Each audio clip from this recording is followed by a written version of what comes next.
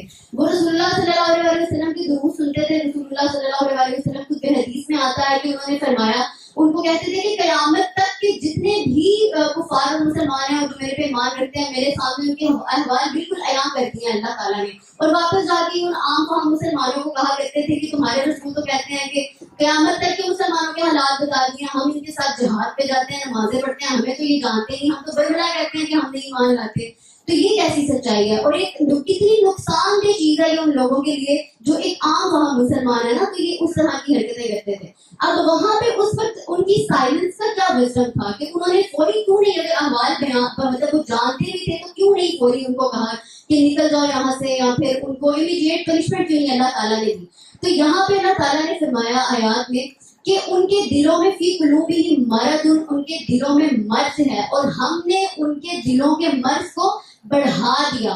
اور دوسری حکمت اس میں یہ بھی ہے کہ اسلام اس وقت ایک گریٹ پاور نہیں تھا. یہ آیات اس وقت نازل ہوئی جب مدینہ پہ اسلام ابھی پھیلنے کے مراحل میں تھا، اور اس مسلم کمیونٹی کے اندر گروپس بن گئے ہوئے تھے، اور ان لوگوں کے گروپ جو منافق ہیں اور ان لوگوں کے گروپ جو کفار ہیں. تو یہ ان آیات میں اللہ تعالیٰ مسلمانوں کو جو ہے الرٹ بھی کر رہے ہیں اور انہیں وارن بھی کر رہے ہیں. تو گریٹ پاور نہیں تھا، اور ہو سکتا ہے کہ اس لیے بھی نہیں کوئی جو ہے وہ ان کو سامنے لے کے آئے کہ ہو سکتا ہے ان کو کسی چیز سے کوئی گائیڈنس مل جائے. اور اللہ تعالیٰ منافق کتنے بھی دن منافقت کر لیں، 5 دن 6 دن ان کا عذاب آنا ہی آنا ہے ان کے اوپر. وہ اللہ جانتا ہے کہ وہ کون سا اپوائنٹڈ ٹائم ہے جب اللہ ان کا عذاب جو ہے وہ ان کو دردناک عذاب دے دیں. اب اگر ہم آج کے دور میں دیکھیں تو مٹیریلزم اور ٹرینڈز اور یہ ساری چیزیں، سوشل میڈیا کا جو انفلوئنس ہے اور جو فالس آئیڈیالوجیز کا ایک پھیلتا چلا جا رہا ہے، ڈفرینٹ جو ہے وہ بلیفس اور اس طرح کی چیزیں، آج ہم دیکھیں تو یہ ان چیزوں کے اندر انوالو اتنا ہو چکے ہیں ہم کہ ہمارے دل بھی تکثیر ہو چکے ہیں. ہپوکریسی جو ہے وہ ہمارے اندر بہت ویزیبل ہے. اسی لیے ہمیں جو ہے وہ اللہ تعالیٰ کے ساتھ اپنا تعلق مضبوط کرنے کی ضرورت ہے، اپنے ساتھ آنیسٹ رہنے کی ضرورت ہے کہ ہم خود کو دھوکہ نہ دیں. السلام علیکم ورحمۃ اللہ وبرکاتہ. Next contestant is Anas Mustafa, who is a student of second year MBBS from Sheikh Khalifa bin Zayed Medical and Dental College, Lahore. To Allah and Surah Ala in Eid and Jummah prayers. This reflects the importance and significance of Surah Ala. Reference Sahih Muslim, Hadith number 870. Starting from Bismillahir Rahmanir Rahim. Verse number 1. Sabbih ismi rabbikal a'la. Exalt the name of your Lord, the Most High. According to this verse, Allah should only be remembered by the name that He has mentioned for Him in Holy Quran. Allah should not be mentioned that depicts the lack of respect. And as He mentioned in Surah Ikhlas, say, Allah is one. He is eternal and absolute. Nor He is a father, nor He is a son, and nothing implicates His status. Verse number 2. Allah is not would be created in randomness, then it would not be as perfect, structured, and beautiful as it is, and the inner coherence among the species would not exist. If you see the tafsir of this ayah with the reference of Surah Al-Mu'minun, Allah subhanahu wa ta'ala explains the embryological development of human embryo, in which He says, we then place him as a sperm drop in a place of settlement firmly fixed. Then we make drop into an alaqa, then take alaqa into a lump, then we make out of that lump into bones, and then we clothe the bones with the flesh, and then we allow it to grow and finally to attain its definite form. If we see the Surah Mu'minun, the concept of embryological development is beautifully explained. The number one concept is conception, in which fertilization between male and female gametes occur. The number two concept is the subsequent development stages of human embryo, and in the last you can see that Allah is saying that it attains its final form, which is the fetus. Now in this verse, you see that Allah has used the word alaqa. Alaqa has three different meanings according to encyclopedia. Number one, blood clot.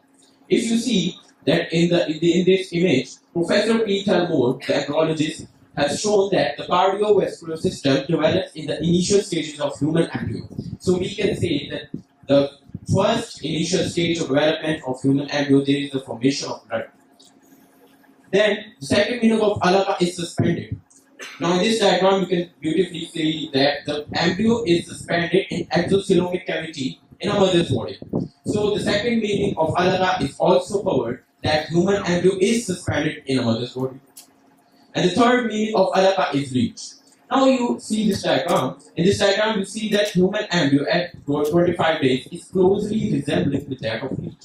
So the third meaning of alaqa, which is leech, is also beautifully covered. This explains that Quran is a miracle. This is the image which again shows the resemblance between embryo and a leech.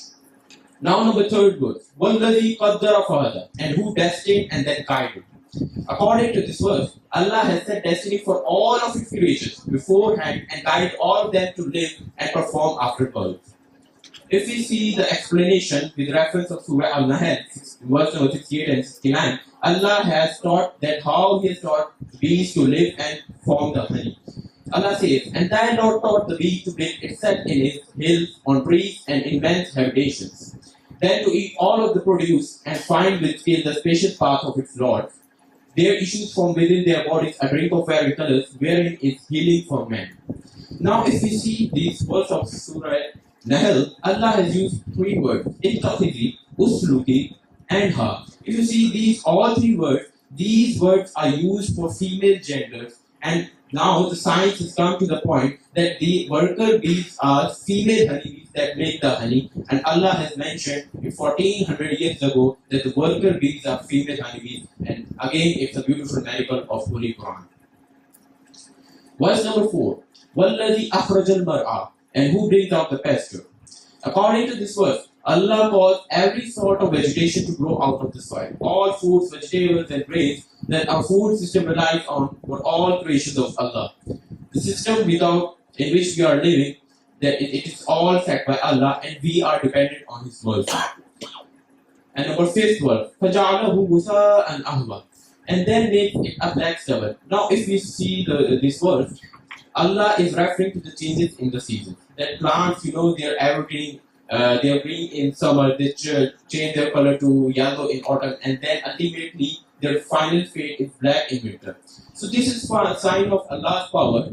And second message you can take this from this verse, that nothing in the universe is constant. There are various stages in human life, that first they rise, they fall, and nothing in the creation of Allah there is constancy. Every creation goes through variations.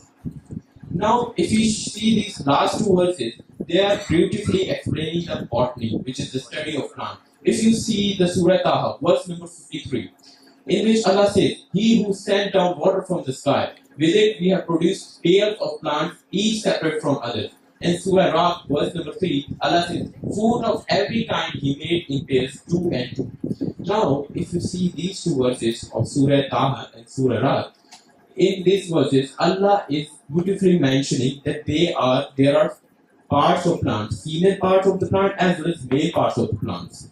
And now science has explored this concept 200 years ago, that there are male part of the plant as well as female, and through this concept of pollination occurs, which says that pollen cells from the male part of the plant are carried to the female part of the plant through the process of pollination, and it occurs through insects or by air.